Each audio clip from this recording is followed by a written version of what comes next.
The Hayley O Show. Every Friday, 10 a.m. to 12 p.m. Only on balls.co.za. We're now going to give Marc Lubner from the Smile Foundation a call. And the Smile Foundation is a cause I've recently heard about.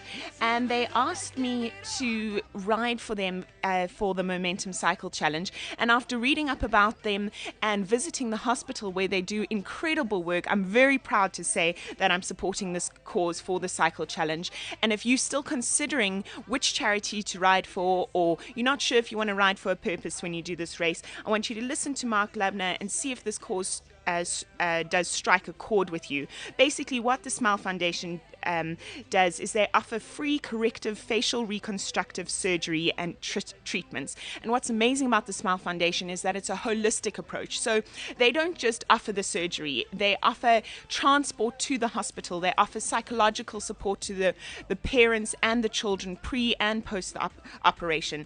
The support they offer all around the country is incredible, but let me get Marc to tell you all the details. We'll get him on the line now. Marc is the executive chairman of the Smile Foundation.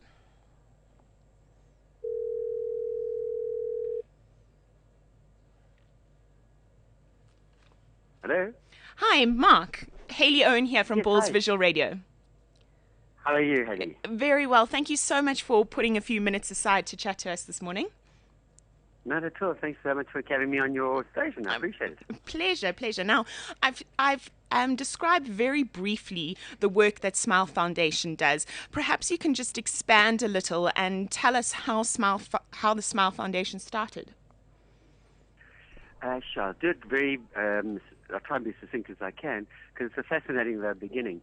In truth, the organization was started by Nelson Mandela. He had met a mother who had a child who had a particular facial deformity. He'd made a promise to the mother that he'd help the child get surgery. And I received a call one day from the state president's office, actually directly from Madiba, to say, wow, Marc sort this issue out, which was quite a, it's not somebody you could exactly say no to. Yeah, when Madiba calls, you make a plan. you respond. But what it did is it gave me the opportunity to first and foremost get an insight into what was going on in the state hospital infrastructure and what the situation was for literally hundreds of thousands of kids who come from disadvantaged backgrounds, who now were accessing the state hospital environment, where the state was not capable, didn't have the budget, to provide, let's call it elective surgery, because of the focus on primary health care. So for argument's sake, a child with a gaping cleft at the age of 15 or 16 was unlikely to ever really find herself a husband or find a job. For that child, life was fatal. But in the medical terminology, that did not form part and parcel of primary health care. So that child, the backlogs at the hospitals were huge. And I went overseas. I went and met with a group of surgeons overseas. I went to multiple different establishments, and I found a willing organization, willing individuals, I should say, and then came back and said to Madiba, look, we've got to use your influence to get these guys to come out here, and brought out the first team, brought them and took them to the state hospital, Charlotte Mateke, in the Johannesburg Gen. Yeah. And we started a program together with the guy who was the head of surgery at the time, who I cajoled into joining me, and said, look, we've got to do more than just look after one child. And very briefly, I saw the skills transfer take place, where I brought these top-flight Americans and Canadians here, and then they taught the local guys, and I started to say, well, that's a model that we could actually duplicate across the country. And we started a program called Smile Weeks, where we would bring together 30 to 50 odd children who required surgery.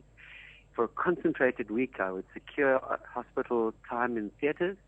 I would get the requisite doctors together, the appropriate support nursing staff. We'd buy equipment for the hospital so that we removed any of the excuses that the hospitals could have for not doing the surgery on these kids.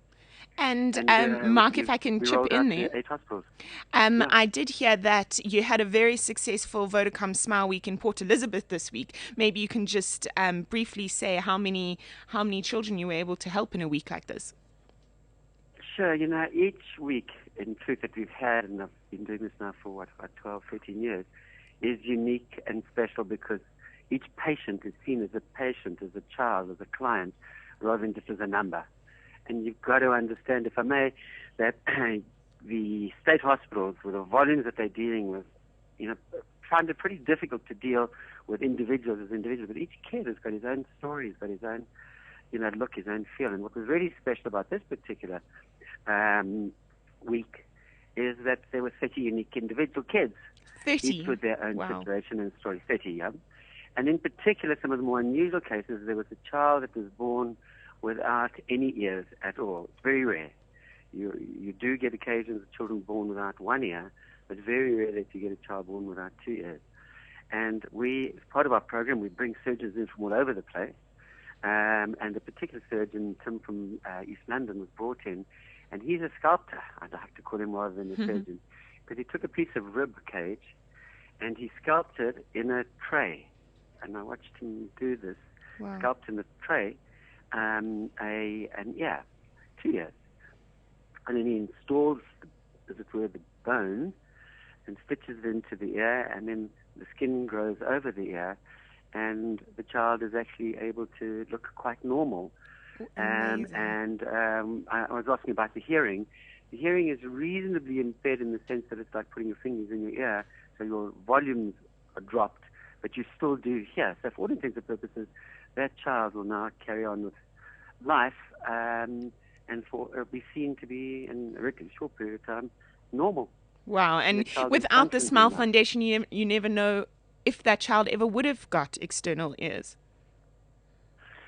Yeah, I think what we try to do is an organization, and I've got to give credit to the hospitals and the doctors themselves, because they don't work for us. They work for the State Department. Sure. We just help really to facilitate and structure this, and then we do the follow-ups with the kids, and we deal with a lot of the psychosocial issues facing the family and the kids, the trauma of having to have surgery. So we had like a whole big party down in Port Elizabeth with Barney, and the kids painted on their own pillowcases that they were going to sleep on during the week that they were there for surgery. We do role-playing with the kids where we put gas masks on them so that they don't feel terrified when they go into theatre. It's kind of like the soft stuff that we almost are totally responsible for to a large extent, and then we just coordinate the hard stuff, the surgery, the medicines, etc., etc. No, it's incredible. And that soft stuff, the psychological side of things, creates such a huge difference, having that service available to these patients and also to the families. It's incredibly important. In the early days I used to go, and a layman, and I'm not a doctor, but I must have learned a lot. And just, you learn practically. So I would look and I'd watch kids going on Guernsey down into the theatre and being strapped down, terrified. And their muscles would be in spasm. And for a surgeon to cut through a muscle in spasm, I can tell you, you require even more precise instruments. The recovery period is longer. And I thought, well, how easy is it to simply just give that child some explanation beforehand about what's going to happen to him or her, Sure. and hug him or hold her, and then, be there when they come out of theatre so that they're not terrified. Absolutely. And it's kind of like basic heart stuff that you didn't need to be a genius to actually, learn to offer. And I we just, saw all we this. did is we structured it. And I'd like to add that I went and visited Charlotte Maseko Hospital yesterday and went to the plastics wards to see some of the work that Smile does. And they even have a mock theatre in the kiddies' playroom so that they can go through the procedure of the operation with these little kids before they go into surgery, so they're not terrified by the doctors with the masks on, and then they put these masks on their faces. And so it's something they've seen before. And also details of like the moms that are sitting at their children's bed. They've got a room where the moms can go sleep with a TV and a DVD player and a comfortable bed and dressing table. And I just thought those little touches can really just make a traumatic experience, that much easier. Well, if I can, there's both a practical element to it, and then there's obviously a emotive element. The practical element is we found that a number of mothers were not coming forward with their kids because they didn't have, the transportation cost to cover. It's Sure. expensive to come from rural areas. And then when the mothers got here, there was nowhere for them to actually stay. So we said, let's remove the obstacles.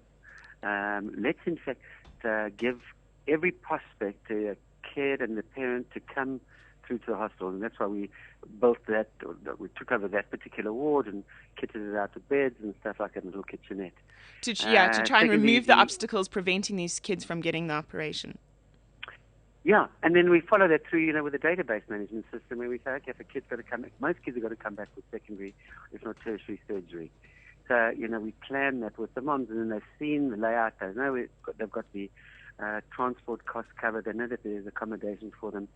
So the repeat rate, as it were, because me and mother in the past, rather through ignorance as well as financial limitations, would maybe get a kid's cleft lip, say, closed, not coming back to actually have the revisionary surgery where the scar tissue can be removed and the child looks effectively more normal, which is an important aspect.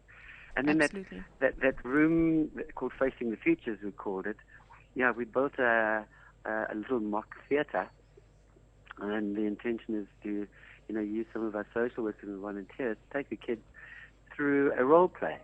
Because if you've played it through, when you get into theatre, the real theatre, you're not terrified out of your wits when you suddenly see people with masks in front of them, clever. wanting to put a, gas thing over it. But it's simple stuff, it's really logical stuff. It didn't take rocket science to sort of figure it out. It just takes, I think just very blessed to be given maybe the opportunity to just look and see those sorts of things and then have the wherewithal to do something about it.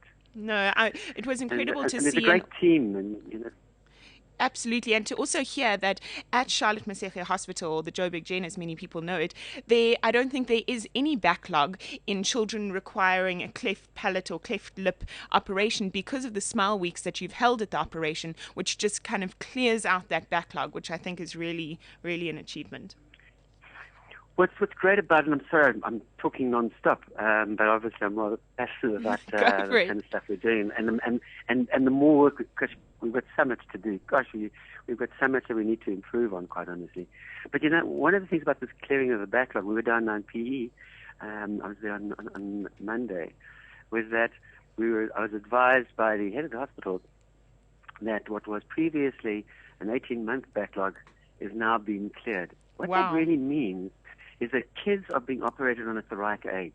Because if you can just think about, when I say an 18-month backlog, it often translates into a child presents at the age of, say, presents on birth, but actually only really is eligible for surgery, say, at the age of 6 months. Typically, by the time the mothers bring them in, they're a year. There's an 18-month backlog. The kid's going to be 2.5 years of age, 3 years of age. By that stage, they've already had, because of the cleft condition, dental problems, speech problems, to a degree psychosocial problems if they're older than that. Of course. So if we can clear the backlog, that means that a kid presenting can be operated at the age of 6 months. Brilliant. Before all these other conditions necessarily arise. So there's a huge reduction in costs for the state.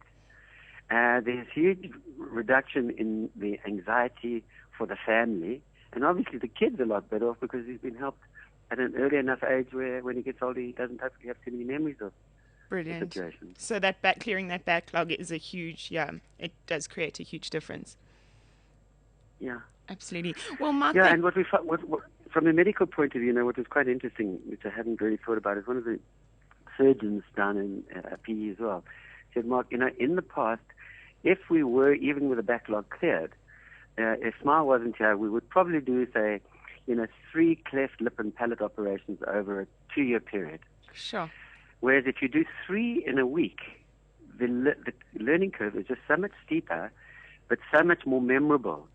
And they were saying that the level of expertise significantly improves if they do, say, 3 or 4 or 5 in a week, rather than necessarily 3 or 4 or 5 over a 2-year span.